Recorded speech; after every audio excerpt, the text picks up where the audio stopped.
The first Friday of October brought the chill and the thrill. Hello everyone, Jody Norstedt here for Midco Sports, ready to award another winner for our weekly Game Ball Award presented by Farmers Union Insurance. Before we get to that, are you ready for postseason football?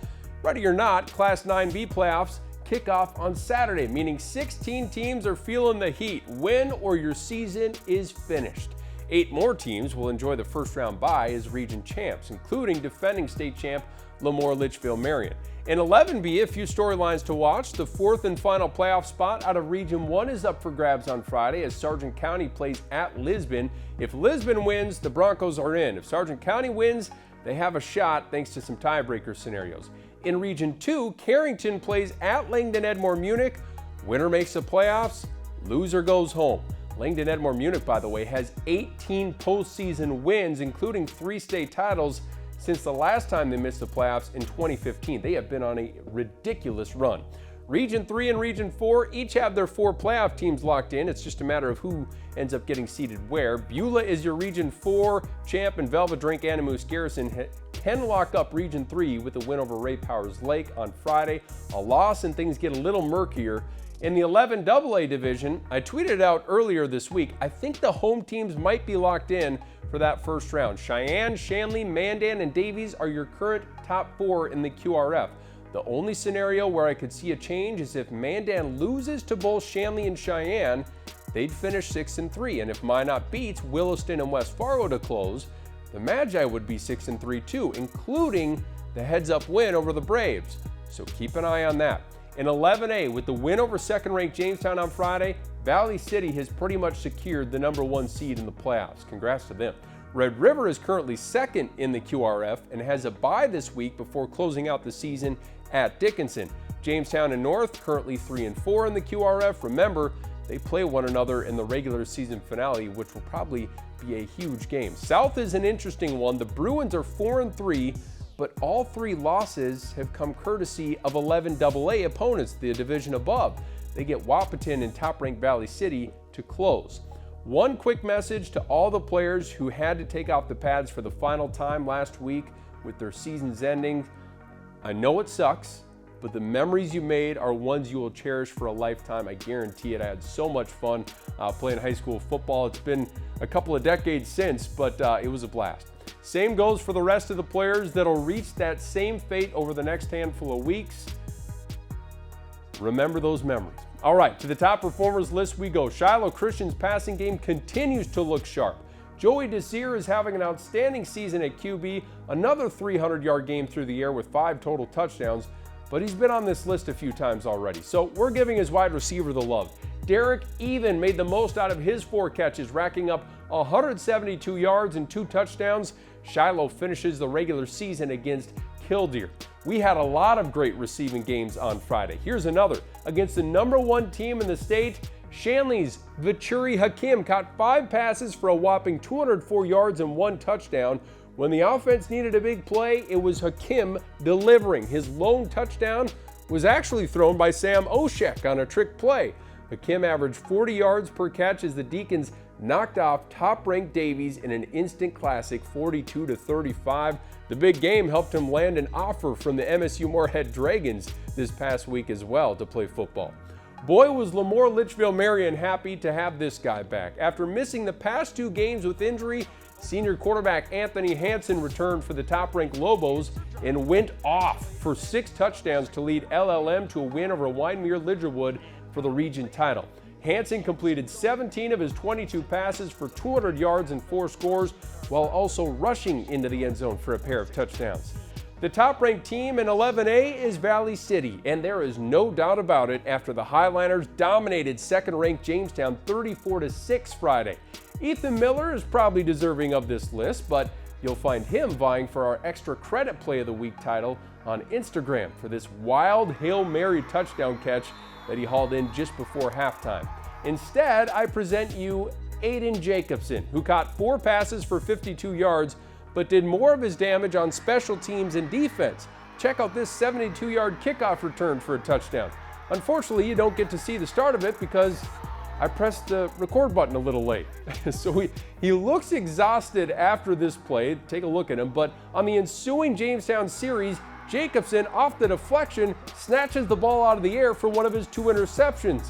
He also forced a fumble as the Highliner defense held the Jays to 1 entire yard of rushing. 1, that's the defending state champs we're talking about. Valley City is absolutely cooking right now.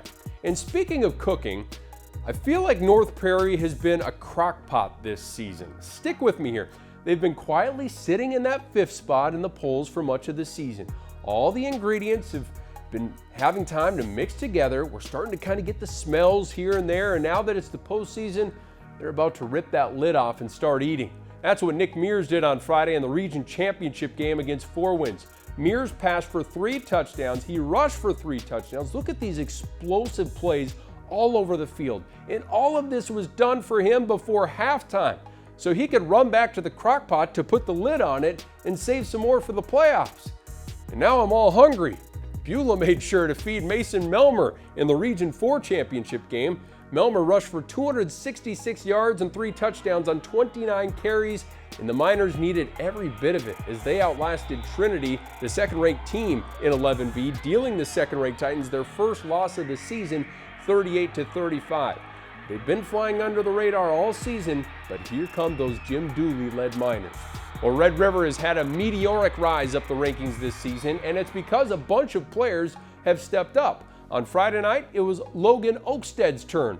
Logan turned 5 touches into 3 touchdowns, 5 for 3. Yes, 4 carries for 47 yards and 2 scores to go with a 48-yard touchdown catch. All in the first half.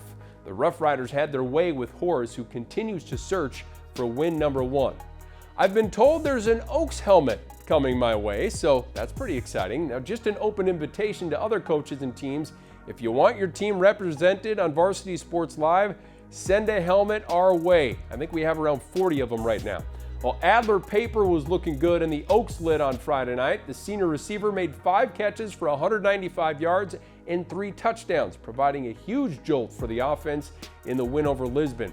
He also added 5 tackles and a couple of sacks on defense, so huge game for Adler. Our next top performer deserves a flashback. This was our game ball winner 4 years ago.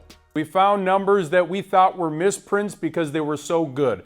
We also saw some happen in person, and we were still in disbelief. St. John, go crazy. The game ball is going to the Woodchucks offensive line for paving the way for a school record 725 rushing yards in St. John's win over North Star, who is 5-1 entering Friday, by the way. Yes, you heard me correctly, 725 rushing yards in one game. Well, the players have changed, but the results remain pretty much the same for the players who don this lovely helmet. In a game that decided the Region 7 title and a first-round bye in the playoffs, the St. John offensive line paved the way for not 1, not 2, not 3, but 4 100-yard rushers. In all, the Woodchucks ran it 46 times for 560 yards and 9 touchdowns. That's a ho-hum average of over 12 yards per carry.